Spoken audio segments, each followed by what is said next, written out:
Thanks very much, Dana. Thanks for having me, everyone. So as Dana mentioned, I am with the U.S. Forest Service, and so with a group called the Northern Institute of Applied Climate Science, and we work across the Midwest and Northeast on climate change, vulnerability assessments, and adaptation. And what I'm going to be talking about today is some of the work that we started to do in urban areas. Somebody said they are having trouble hearing me. I will try to move my phone closer. Okay. As all of you should be aware, we are experiencing increases in temperatures across the United States.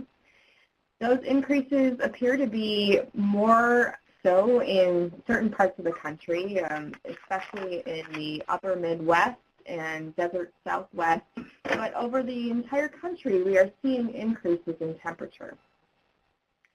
And in urban areas, these temperature increases can be exacerbated by the urban heat island effect, where in urban areas temperatures can be several degrees warmer than the surrounding rural landscape. Another huge effect we are starting to see from increases in temperature is increases in extreme rain events. And over the historical record, we're seeing about 40% more extreme rain events across the United States, and in some areas greater. In urban areas, you add to that the increase in impervious surfaces, which can increase the amount of runoff and stormwater flooding issues. So here in urban areas, we're dealing with even more dramatic increases in flooding and temperature than you're seeing in surrounding rural areas. Many cities are beginning to acknowledge that fact. Many are incorporating climate change and sustainability goals that include urban trees. And urban trees are often considered part of the solution to adapting to climate change because they can absorb stormwater and help offset that urban heat island effect. However, many urban areas, urban forests face climate change challenges as well. Changes in drought can cause stress to urban trees. Flooding can stress urban trees as well as storms. And then we have indirect effects of climate change and changes in insects and diseases that can be caused by milder winter conditions. The 10-year Urban Forestry Action Plan that just came out this year recognizes that fact and has a goal to foster resilience, restoration, and sustainability of urban and community forests facing climate change challenges. But how do we do that? What can we do at a local level or a regional level to start adapting our urban forests to climate change? Our group developed a 3-part urban forestry climate change response framework to address this issue. It starts with a broad regional assessment of climate change impacts and vulnerability to the urban forest, then works with local municipalities and park districts to incorporate that information into a local assessment of vulnerability. And then finally, we work with those communities to integrate that information into real-world projects and planning. We piloted this framework in the Chicago Wilderness region. And this area is designated by an alliance of organizations with a shared goal for conservation across the greater Chicago region. Some of our key partners in this endeavor, in addition to the U.S. Forest Service, were the Chicago Region Trees Initiative, the Chicago Botanic Garden, the Field Museum, the Morton Arboretum, as well as Chicago Wilderness itself. So I'll walk through how we address each of those individual components, starting with the regional assessment. Vulnerability can mean a lot of different things to different people, so I'm going to define how we look at vulnerability. We see vulnerability as the interaction between the potential impacts of climate change, whether they're overall positive or negative, and then the adaptive capacity of a system. How much is it able to cope with those changes and adapt? In order to address the impacts of climate change on native tree species, the Forest Service has developed a climate change tree atlas that summarizes projected changes in climate on habitat suitability for 134 tree species across the eastern United States. We can use this information to help inform what species might have suitable habitat in our urban areas as well.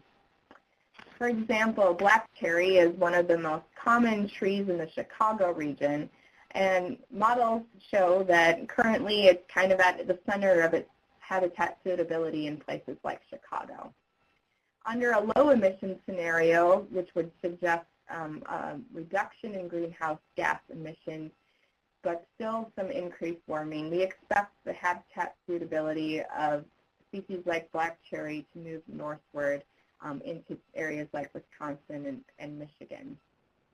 Under that high emission scenario, where we have a business as usual scenario where greenhouse gas emissions continue on their current trajectory, we could see a significant loss in suitable habitat for species like black cherry, and that habitat might move upwards into Canada and Maine. Now, in urban areas, we have a lot of non-native species, cultivars, invasive species, etc. So we wanted to also understand how climate change might affect habitat suitability for those where we don't have model information. What we can do is model changes in hardiness zones, which indicate the which are determined by the minimum winter temperatures, and heat zones, which are determined by the number of days above 86 degrees Fahrenheit or 30 degrees Celsius. So what these maps are showing is how those heat and hardiness zones might change over the next century. Where in the Chicago region currently, they're about a zone 6, and by the end of the century, we think they might be a zone 7 or 8 for hardiness. And in heat zones, we expect that those changes might even be more dramatic, going up several zones. And so a lot of the species that are currently being planted might not be able to tolerate those changes, hardiness and heat zones. As I mentioned before, vulnerability is the interaction between impacts and adaptive capacity. So in order to get at how adaptive capacity might change or affect the vulnerability of tree species, we use the scoring system that looks at the tolerance of species to certain disturbances, such as pests and diseases and fire, and biological factors. How shade tolerant is that species? How specific are the soil requirements for that species? So we can put that information together to get an overall assessment of how vulnerable a particular tree might be to changes in climate by integrating the model information with these adaptive capacity scores. So what did we find? How many trees are vulnerable in the Chicago region? What we found is of the percent of trees that are inventoried across that large region, about half of them were considered to have low vulnerability, and a very small percentage were considered to have high vulnerability. So that overall seems like a good thing. However, what we found is if you look at what those species are, many of the species with low vulnerability were invasive species. European buckthorn is the most common species in the Chicago region, and to no surprise, it's not very vulnerable. It has a lot of characteristics that allow it to adapt, and it will likely persist into. Where we're seeing more vulnerability is in our native tree species, especially those more northern tree species that are more common to more northern climates. Now that gives us a really broad picture of what tree species might be vulnerable, but what does that mean to an individual community? What can you do with that information and use it to adapt to your ecosystems to climate change? We invited a number of representative communities from across the Chicago region for a series of workshops to assess their vulnerability and develop adaptation strategies. We selected people from communities with a wide range of densities, a wide range of income levels to attend these workshops. In the first workshop, we asked them to assess their vulnerability to climate change. They were given presentations on climate change, impacts to tree species, information on how heat and hardiness zones might shift, and then they were facilitated through an assessment process for their individual municipalities or park districts. What we found from these assessments is that most communities rated the impacts of climate change to be relatively similar. They were concerned about a lot of the same impacts, like changes in storms and increases in heat and changes in pests and diseases. But where we saw the biggest differences was in their adaptive capacity. So some communities had a lot more social and economic support to adapt, where others had less of that, and that really differentiated which communities were more or less vulnerable. Finally, we wanted to understand how to use that information to incorporate it into real-world projects. We brought the same communities back for adaptation workshops, and they were asked to bring a real-world urban forestry project. They were presented on concepts of adaptation and facilitated through a structured process. For that structured process, we used the forest adaptation resources tools that we had developed here at the Northern Institute of Applied Climate Science. This provides a framework for thinking about adaptation, does not make recommendations, but rather provides a menu of potential adaptation strategies people might employ. The adaptation resources document includes a workbook approach, a 5-step approach that starts with individuals' own goals and objectives, then asks them to integrate that vulnerability information, evaluate whether or not they can continue to achieve their objectives, identify potential adaptation strategies, and then finally assess how they might monitor and evaluate their adaptation strategies over time. Now, adaptation options can range across a spectrum from reducing the impacts of climate change, which we will often call resistance-oriented strategies, to facilitating transitions, to moving a system to align more with future conditions projected by climate change. And in the middle, we have this idea of resilience, and you hear the idea of resilience a lot. And that can be somewhere in between, where you allow some changes to occur, but you want that system to bounce back to its previous condition after a disturbance.